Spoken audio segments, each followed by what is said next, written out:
Biyahe na kami. Punta na kami doon sa bukid namin. Yung misis ko nagda-drive kasi wala naman ditong LTO na manghuhuli. May kanala. Ayaw sagad-sagad. Mga kabayan, nandito na tayo. Ito yung area ko. Ayan yung area ko. Tapos yung sa papa ko nandun sa unahan. Service pala yung papa ko ng luya. Sige sunuloy. Sabang mukali. Asa sila Langkol? Langkol ha? Huh? Napay na? Langkol. Nandito ako ngayon sa farm namin. Mayroon ditong luya na harvest ng papa ko. Nasa 90 pesos daw yung per kilo nito. Tapos pag sa market daw nasa 180. So, maganda na ba kabayan magpurgo dito pag ganito yung mga presyo. Ilang puno yung na-harvest mo pang? This is size daw na ganito. Magkano yung net income niya nun? Itong mga anak ko mga kabayan, itong mga pamangkin ko, i-encourage ko to sila na makapag-aral, makapagtapos. Dahil dito sa bundok. Hello po mga kabayan, ngayon ay pupunta kami doon sa bukid namin, manguha kami ng niyog at bibisitahin namin yung farm din namin dito sa bukid. Kasama ko yung asawa ko at so, yung anak ko at sa pamangkin ko. Tara, samahan nyo kami. Ito lang yung gamit namin, multicab. Dumaan muna kami dito sa bakery mga kabayan, bibili kami ng tinapay, ihatid namin doon sa farm. Nagtatrabaho kasi yung papa ko doon. Ayan, bibili yung misis ko. Nandito kami sa palengke. Ayan, umaga na dito, alas 8 ng umaga. Napakaganda ng view dito at highway na yung madadaanan natin. Ito yung view natin, oh, napakaaliwalas, napakalinis, walang traffic, wala ding LTO na manghuhuli sa atin. Kahit walang lisensya itong kasama ko, yung asawa ko. Pero magaling niyang mag-drive mga bayan kasi manual ito. Ayan, wala kasing traffic kaya maganda dito, praktisan talaga. Ayan. So tingnan nyo naman kung gaano katahimik dito. Malapit na kami dito sa bukid. Ito na yung lumang bahay ng papa ko dito. Ngayon mga kabayan, nandito na yung sasakyan namin sa bukid. Ito yung mga daanan papasok dito, papunta dun mismo sa area namin. So dadaanan ko muna dito yung bahay ng papa ko. Iwan kung wala siyang lock. Ayan. So ipapakita ko mga kabayan na yung dating bahay namin dito. Ito, may mga pato siya dito. Gusto kasi ng papa ko dito manatili mga bayan minsan kasi may mga alaga siya dito, hindi pwedeng iwanan. May pinapakain siya, yun, pato, tapos may mga manok siya dito. So ito yung bahay namin dati, oh. Yan, ganito lang talaga yung bahay namin dati mga kabayan, maliit pa ako. Yan, so tingnan nyo, kawayan lang talaga. So dito natutulog yung papa ko minsan. Ayan, so sarado siya, wala tayong susi, hindi tayo makapasok. Ito yung area ng papa ko dito mga kabayan, meron siyang rambutan dito, namumunga na itong rambutan na ito. Tapos may mga kwansa dito ng mga manok na namatay lang yung manok namin na malalaki dahil nagkasakit mga kabayan. So wala nang mga laman to dito. Dati napakaraming manok to dito, naubos na, namatay dahil sa sakit. Ayan, may tubig din dito mga kabayan. Yun oh, tubig oh, 24/7 yung tubig dito, galing sa spring ito. Ang ginagawa ng papa ko dati dito na wala na kasi naubos na yung tilapia, nag-harvest na siya. Yan, nilalagyan niya to dito ng isda. May durian kami dito. Yung durian to namumunga sa ngayon, hindi kasi season. So ngayon pupunta na tayo doon mga kabayan sa bukid talaga namin, doon mismo papasok. Subukan natin kung makapasok itong may malaga kaming pato.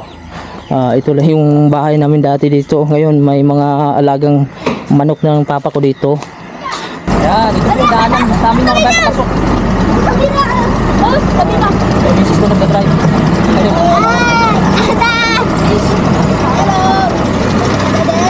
Grabe yung daanan dito. Mabuti nga tuyo na dito eh. Ito ng driver ko ito. Walang guilty po. Walang huli. Ito mga kabayan.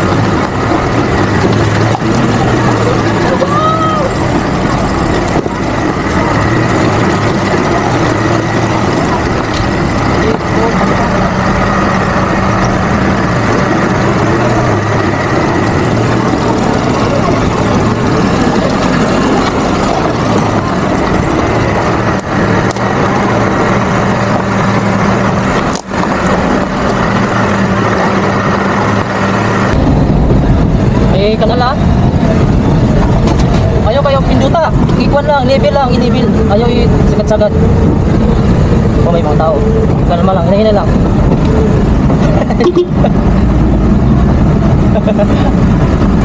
Kal.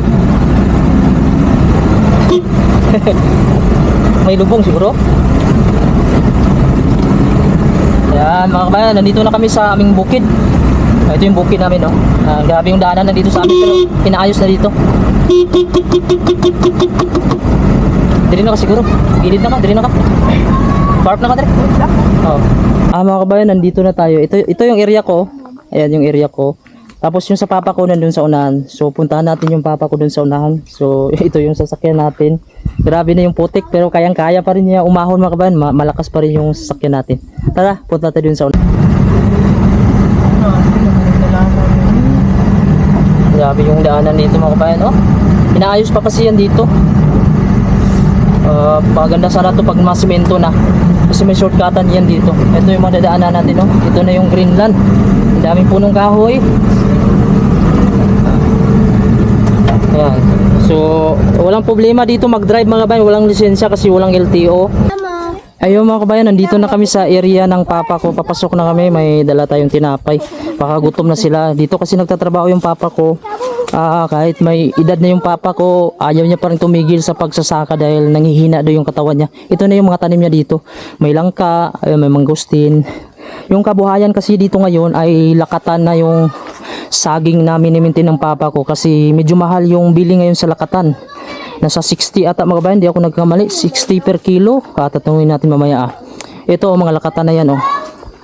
So malinis yung ilalim niya, no, kasi maintain ito ng papa ko. Ito yung tambayanan niya lang dito.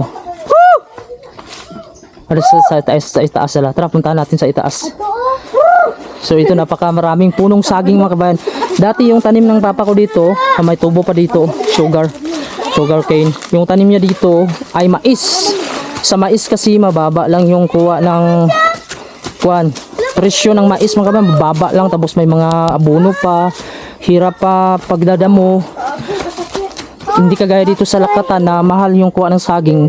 Malaki-laki talaga yung mabibinta mo dito. Kaya ito lakatan yung tanim niya. Pero lahat ito may mga niyog dito, mga kabayan. Hanggang doon sa dulo. Ang yung doon sa dulo, yun sa akin. Mamaya puntahan natin. Ito yung pamangkin ko. Kaya mo, Leng? Ay, ibili na lang na. Magchiniil ka na lang. Dili yung taagi. Ngunya. Ayan, oh. Napakaganda dito yung kuan. Yung mga punong saging, kahit paahon kasi to dito. Area ng papa ko, medyo paahon siya. Ayan. So nandito na kami sa itaas, mga kabayan, ha. Nag-harvest pala yung papa ko ng kuan, oh. Luya.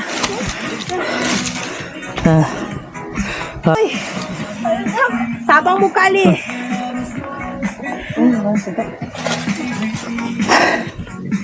Hala, di na ako kaya. Bago lang sila garbis karong Asa sila langkol? Langkol, ha? Oh, napay na yun? Langkol dyan, ara dre?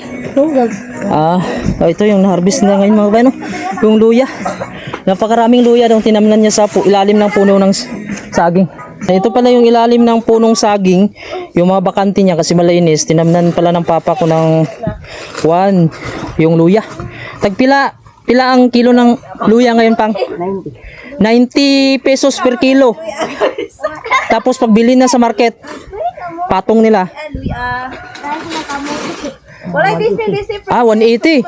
Grabe, mga kabayan, halos kalahati pala yung patong ng mga negosyante. Pagka bibili sila ng luya, 90. Tapos ibinta nila doon kahit siguro sa palengke pang 150, no? 150. Tapos 40 na doon sa magtitinda. So halos kalahati pala yung mawala sa farmer. Okay lang sana, no, kahit medyo mataas-taas, hindi lugi. Dati kasi maisan to dito yung tanim ng papa ko, kaso mura. Pila ang kilo ng mais yun, pang? 14 pesos lang, mga kabayan, yung kilo ng mais. Dry pa yun, tapos may mga fertilizer ka pa, kaya lugi. Kaya ang ginawa ng papa ko ngayon, nagpalit siya ng itong lakatan. Yung lakatan naman, ilan ang kilo ng lakatan, magkano? 54? 54, mga kabayan, isang kilo nito, hilaw pa. Tapos kunin na dito. Sila na mag-harvest. May pupunta dito na buyer, tapos bibili niya ito. Ang kilo pala ng lakatan ay 54 kilo. Dati, magkano lang dati, pang? Dati 20 lang yung kilo ng lakatan kaya hindi maganda sa farmer, lugi sila. So ngayon halos na doble siya, naging 54. Pag ganito palagi yung presyo mga kabayan, 54 yung kilo. Hilaw pa yan mga kabayan ha. Isang taon, pag tanim mo, harvest ka na. Tapos pag harvest mo, tuloy-tuloy. Tapos yung tanim ng papa ko nito mga kabayan, tissue ito. Bali binili din yung similya nito. So mula doon mga kabayan, ito na yung boundary ng aming lupain dito. So yung boundary namin dito, yung ginagawa, nilalagyan lang yung parang tanim na mga yung balabago sa amin to balabago. Tapos dito mayroong mga screen lang. So puntahan natin doon yung hinarvest nila na tilapia daw. So saan tayo? May tilapia dyan na hinarvest So dadaan tayo dito, titingnan natin. Ayan, ito na, hindi na sa amin to dito na area. So ito may hose pa dito ng tubig. May palayan dito. Malawak pala dito lupain Tingnan natin dito, may hinarvest sila dito, tilapia at saka hito. May fish pan. Magalanti kasi dito sa tubig. Sa Agi Andre. Okay. Ayan. Harvest sila ng tilapia. Ay, hito. Hito lang yung harvest nila. Yung pantat sa amin tawag, pantat. Ayan karami Buhay na buhay. Gatusok-tusok ni. Native ni, native. May dagom ni. Kuha daw. Ay, grabe. Matulog ka. Ito na daw. Kuha daw, isa. Ano na, pagdakop, sikop lang, nit. Daming hito, kabayan, Ano ni nga ni ito, African? Ang laki. Sabi dito, may kuhan ka lang dito, may nilalagaan ka lang dito ng mga tilapia sa hito. Buhay na buhay talaga, Yan, hito yan. Ilang kuhan to, ilang months ma-harvest? 4, diba? 4, 5, 4 months. Pati tilapia. Ito tilapia naman dito. Hindi pwede maghalo hito at tilapia Ayan. So yung barangay namin nandun mga kabayan Yung baba na yan. Kaso yung daanan, wala ditong daanan kasi sa ibaba niyan ilog. Pangpang. Ayan. Dito Ilodangga dito Ilodangga. Ayan. So mga punong saging talaga dito, lakatan. Ayun yung barangay namin mga kabayan Kaso yung daanan, paikot pa. Kasi yung ilalim nito ay pangpang na mga kabayan or mga sapa. Tapos ito yung namin dito, yung sagingan, yung lupain namin yan sa baba. Ito. Tapos dito hindi na sa amin to. Ayan, may mga basakan dito. So medyo matarik yung mga area dito. Tapos ayan kitingnan mo bakit malamig yung lugar namin kasi napapalibutan siya ng mga punong kahoy. Ayan. So yan yung barangay namin. Ayan i-zoom ko. Ayan yung barangay namin Barangay Dado. Ayan, yung mga bahay. Yung bahay ko dito sa baba yung may tower na yan banda yung bahay ko sa ibaba. Ayan. Papakita ko sa inyo yung na-harvest na luya ng aking papa, asawa, pamangkin, anak, uncle ko. So ito na yung mga na-harvest nila So ang ganda kasi sagingan sa itaas, sagingan sa gilid. Kasi hindi naman pwede kasi yung sagingan mga kabayan na dikit-dikit siya kasi meron talaga yung space according mga kabayan sa plan ng mga agriculture. Kaya yung space niya ay tamnan mo na lang ng luya. Ito, luya. So hanggang doon mga kabayan. So yung kilo doon ng luya ngayon ay nasa 90 pesos. 90 pesos per kilo daw pagbili na ito ng mga negosyante. Pagdating na daw doon sa market, nasa 180 na daw. So halos doble mga kabayan. So ito, hanggang dito, hanggang doon mga kabayan. So ito lahat mga kabayan, sa gitna ng mga sagingan ay tinamnan ng aking papa ng luya. Kaya yung papa ko dito araw-araw sa bundok, sa bukid dahil abala siya dito sa pagtatanim. Hindi siya masanay mga kabayan na mag-stay lang sa bahay pa upo-upo higa kasi nanghihina siya. So ito, grabe yung luya dito. Nandito yung pera. Katatanim mo pa lang, ha-harvest ka na. So ito yung bagong Pilipinas. Mga kabayan, ito pala yung mga saging dito, lakatan. Ayan, binabalot. Itong tinanggalan pa, ang ready na harvest na to. Yung tinanggalan.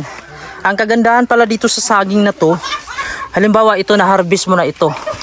So mag-harvest ka na daw dito every 10 days or 15 days. So tuloy-tuloy na yung harvest mo kasi marami namang sumusunod So ito yung kagandahan. Tissue ito na saging. Ilan yung kuan ito pang puno sa saging pagbili, yung maliit na similya? 20 pesos. 20 pesos pala daw yung similya nito. Pag hindi ka naman makabili ng tissue, pwede yan kunin pang yung mga sikan. yung mga sikan, pwede yan yung mga sunod-sunod kasi pinapatay na to eh. Hindi naman siya pwede na lahat yan patubuin mo kasi kakainin yung mga nutrients. Ito sikan na to. 20 years na. Ito mayroon ditong native mga kabayan kasi mayroon kasing klase yung mga saging. Yung tissue naman, iyon yung kinoculture ng mga agriculture. Ito native mga kabayan, mag 20 years na daw itong puno na to pero tuloy-tuloy pa rin. So yun napakasolid ng bunga ng native na yun Ayan. So bakit mas pinili mo itong tissue? Eh, sama-sama magtubo. Ang kagandahan daw, ang kaibahan daw pala mga kabayan sa native at saka tissue, yung tissue daw, tuloy-tuloy, sama-sama yung pagtubo, sabay-sabay. So kung mag-harvest ka, sabay-sabay din yung harvest. Hindi kagaya sa native pang na hindi sabay-sabay. Pag sa native pala, hindi daw sabay-sabay. Pero yung sa bunga, mas maganda yung native. Malaki. Sa native pala, mas malaki siya. Yung tissue kasi, biglaan talaga, yung boom talaga ba. Pag tanim mo ng isang puno, sabay-sabayan ma-harvest. Hindi kagaya doon sa native na mayroong iba na matagal pang magbunga. Ito mga kabayan, ito yung native na saging. Sabi ng papa ko, nasa 20 kilos daw to. So yung binta ngayon ng saging ay nasa 50 pesos per kilo. So kung 54 pesos, kahit nasa 50 lang kung 20 kilos ito, so may 1,000 ka na. So pag ganyan mga kabayan, pag sabay-sabay, nasa 1,000 mga kabayan yung isang isang bulig, isang tawag sa amin. So dito mga kabayan, pag sabay-sabayan, so malaki-laki talaga yung kikitain mo. Ang kagandahan lang nito, yung kasunod niya, malapit na din mamunga. So ito yung kagandahan sa native mga kabayan, malaki yung bunga. Ang kaibahan pala nitong tissue mga kabayan, ito tissue culture bang Tissue culture to. Ang sipi niya peeling ba nasa 6 to 7 lang, 6 to 7, 8 na daw yung maximum. Hindi kagaya dito sa native na umaabot ito ng 10. So kaya mas malaki. 10 or 12. Pero ito yung pinili ng papa ko, itong tissue, kasi pag nagbunga sabay-sabay talaga lahat. So sabay-sabay yung harvest. Hindi kagaya sa native na may naiiwan. Tapos hindi gaanong mataas sobrang taas ito. Pag hangin, problema din, kaya tinutukuran ng papa ko ng kawayan kasi matutumba to, sobrang bigat. So ito maiksi lang ito mga tissue. Ito mga kabayan, ito na yung mga luya namin dito. So yung ginagawa ko dati mga kabayan, ganyan yung ginagawa ko dati. Sa pamangkin ko yan, anak ko yun. Ngayon lang sila naka-experience mga kabayan kasi hindi naman sila nasanay dito sa bukid. So ayun lang, share ko lang sa inyo, sa mga kagaya ko din dati na ganito pa rin yung buhay dito sa farm. Okay naman dito sa farm pag masipag ka lang, pag malawak yung farm nyo, kung ikaw lang nagmamanage mga kabayan, napakalaking bagay. Pero pag ikaw lang ay isang farmer lang din, maliit yung farm mo, tapos halos hindi ka man makabili ng kahit anong pangangailangan, wag po kayo mawala ng pag-asa kasi ganyan din ako dati. Hindi naman malawak yung farm namin dati, maliit lang din. Tapos panay lang din failure. So yun, nag-aral lang ako ng mga kabayan. Yung nag-aral talaga ako, nagsumikap ako na gusto ko makapagtrabaho sa labas. Yung pangarap ko na mabigyan ko ng magandang kinabukasan yung pamilya ko. Kahit mahirap mga kabayan, tiniis ko yun para magkaroon ako ng mga bagay na hindi ko naranasan nung mga bata ko. Wala namang masama sa pagiging farmer mga kabayan. Ang in-encourage ko lang, siyempre, hindi naman lahat ng mga tao na gusto talaga yung pagpa-farm. Yung iba, napipilitan lang sila kasi nga wala na silang ibang choice. Dito lang sila sa farm, mainit, babad sa araw, buong maghapon, tapos maliit na yung kita. Minsan yung mga negosyante, binibili, halos hingiin na lang yung produkto. Kaya minsan may mga farmer talaga, lalo na sa dati kong mga kabataan na experience ko yan, na sabi ko mag-aral talaga ako. Pangarap ko talaga maka-abroad dati kasi usod talaga dati yung pag-abroad dati. So ngayon mga kabayan, nung naka-abroad na ko, parang gusto ko na din dito bumalik sa farm. Sa farm na babalik, pero yung investment na ikaw na yung magmamanage, mayroon ka lang mga ipapatrabaho. So yun lang mga kabayan, sa mga kabataan pa dyan, mag-aral talaga kayo mabuti. Kahit mga vocational course na mga kabayan, mura lang naman yung mga tuition yan, vocational course o short course, mga skilled yung kunin nyo na course, kasi mabilis kayo maka-abroad, lalo na papunta ng Saudi. Yung pagiging stepping stone nyo lang yan mga kabayan, yung sa umpisa. Pag magkaroon kayo ng experience, pwede kayo mag-apply kahit saan, Europe, US, mga Canada. So yun lang. Ayan yung mga pamangkin ko mga kabayan, tapos yung anak ko, ganyan dati kami kaliit, ganito na yung ginagawa namin dito. Nagbubunot na kami ng mga damo sa maisan, tapos bilad sa init, buong araw talaga yun, araw-araw yun pag walang pasok. So swerte kayo ngayon kasi i-experience nyo lang ito ng ilang beses. Pag mapagod kayo, pwede na kayo magpahinga. Hindi na kailangan talagang magtiis. Kasi yung mga magulang nyo, mayroon namang pinagkakakitaan. Kasi kung dito din ako dati mga kabayan, kung hindi din ako nag-aral siguro, ito na yung maintain ko na din itong mga lupa dito. Kahit pa paano pag masipag ka naman dito, kayang-kaya mo lang yung init, babad sa init, maswerte mo yung presyo ng mga pananim, okay naman dito, mabuhay sa probinsya. Ang mahirap lang dito, wala kang pera pagka panahon na ma-failure mga kabayan kasi hindi maiwasan sa farm. Lalo na ito, pag ang kalaban kasi dito sa saging mga kabayan, yung hangin, tapos yung sakit. So malulugi ka din pag hindi din maganda yung klima at temperature, pag puro init din, ayun yung kalaban ng farm. Kaya itong mga anak ko mga kabayan, itong mga pamangkin ko, i-encourage ko to sila na makapag-aral, makapagtapos. Dahil dito sa bundok, bukid, pwede na silang bumalik dito pag may mga pera na sila kasi yung bundok maganda ito pag may investment ka, bukid, no? Ikaw na yung magkaroon ng kapital, ikaw na yung magiging negosyante. Pero pag trabahante ka lang, tapos maliit lang yung farm mo, lugi din mga kabayan. Kaya ito may mga future itong mga bata nito pag nag-aaral lang sila ng mabuti. Kaya saludo ako sa mga farmer, no, na nagtitiis, babad sa init, nakakapagod yung trabaho. So ito mga kabayan, yung mahirap lang yung pagbaba kasi yung area talaga namin hindi patag, yung area namin dito pababa siya. At pag tumagal ka na dito mga kabayan, medyo masakit na din yung init, tirik na tirik yung init. Maganda nga mga kabayan ito sagingan. Dahil kahit papano may masisilungan ka, hindi kagaya yung mais dati mga kabayan, talagang babad ka talaga sa init. Wala kang masilungan nun kasi yung mais mababa lang yung puno niya at walang mga dahon. Hindi kagaya dito sa puno ng saging na may mga dahon siya, kahit paano ay makasilong ka at medyo malamig-lamig na din. Tapos dito mga kabayan, may mga puno na ng niyog, napakarami dito. Yung iba may mga bunga na siya.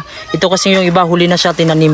Ayan. So hanggang dito mga kabayan sa may sagingan, may mga puno na ng niyog din dito. So mga ilang taon na din ito, mamunga na din ito mga kabayan. Tapos dito sa baba, mayroon kaming kapitbahay dito. Mayroon talagang nakatira na dito. At may daanan dito pa itaas. Ito yung area namin. Ayan. Tapos titingin tayo dito. Grabe yung tubig dito sa amin, sagana kami sa tubig mo dito mga kabayan. Kahit saan dito may mga tubod lang siya sa mga bato. So ayan, may hose na dito na ayan, oh. Yung mga tubig mainom yan, malamig yan, galing sa spring yan. Kaya abundan kami dito sa tubig. Pag ganito kasi mga itsura ng mga kalikasan na to, hindi maiwasan may mga tubig, may mga tubod sa ilalim ng mga puno ng kahoy, sa may mga bato, lumalabas lang siya. At alkaline itong tubig na to mga kabayan. Ayun mga kabayan, ngayon ay aalis kami dito sa farm namin na una na pinuntahan namin, yung farm namin. Tapos pupunta kami dun sa kabilang farm mga kabayan, babiyahin na naman kami. Kasi doon kami magkakatay ng manok, sabi ng papa ko. Doon mismo sa tinitirahan niya talaga, sa may kuwan niya doon, tawag ito, may bahay niya. Ito pa rin yung ating driver kasi wala pa rin LTO dito. Pag may LTO na mga kabayan, hindi na siya pwede. Ayan, so ito po yung kuha natin dito, yung farm natin sa itaas. Ayan. Yan, pababa. Kaya yung mga daanan dito talagang napakahirap. So hindi na tayo makapasok sa farm natin. Yung farm ko, sa susunod na natin puntahan yan. Ayan yung farm ko dyan, oh.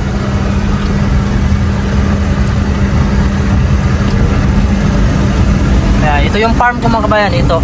So susunod ko na bisitahin yan kasi pupunta kami dun sa kabilang farm daw, sabi ng papa ko. Kasi tanghali na, magkakatay kami ng manok. Ayan, dito yung sinasabi kong sapa, ito. Malinis itong sapa ito mga kabayan. Oh, pwede mo yung inumin yan, yung sapa na yan. Ito may bridge dito. So ito. Sige, diretso lang. Ito mga kabayan, ito na yung area namin. Talagang napakaganda dito, wala kaming kapitbahay dito. May bahay kami dyan. Ito daw yung area ko, sabi ng papa ko may ibibigay sa lupa dito sa akin eh.